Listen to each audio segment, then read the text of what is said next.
মাছ চাষি ভাই ও বন্ধুরা আসসালামু আলাইকুম। গুলশা মাছ চাষ, মিক্স চাষ, গুলশা মাছের একক চাষ, গুলশা মাছের চাষ পদ্ধতি বা গুলশা মাছের চাষে কীভাবে সফল হওয়া যায়। মাছ চাষের গুরুত্বপূর্ণ চাষ হলো, যেমন একটা হলো শখের মাছ চাষ, আরেকটা হলো চাষিদের মাছ চাষ করে জীবন নির্বাহ করা। তো এটি কিন্তু গুরুত্বপূর্ণ। মাছ চাষের মধ্যে ফার্স্ট একটা কথা, যে গুলশা মাছ বা যে কোনো মাছ চাষের ক্ষেত্রে লাভ লস হইতেই পারে। তা নাই একবার যেতে আপনি মাছ চাষ করে যেতে লস হয়েছে আর যে মাছ চাষ করবেন না, এমনও কথা না।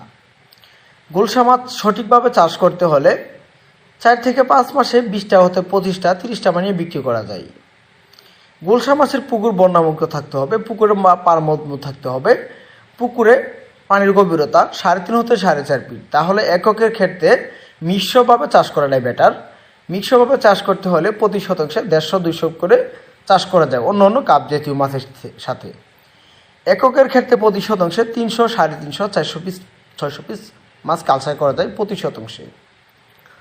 তো গুলশা মাছের পোনা খাবার দিতে হবে সন্ধ্যার পর, অর্থাৎ সন্ধ্যার দিকে। বাসন্ত পরিমাণ ফিট খাবার বা কোয়ালিটি মেগা, আপনার যে কোনো খাবার দিতে পারবেন।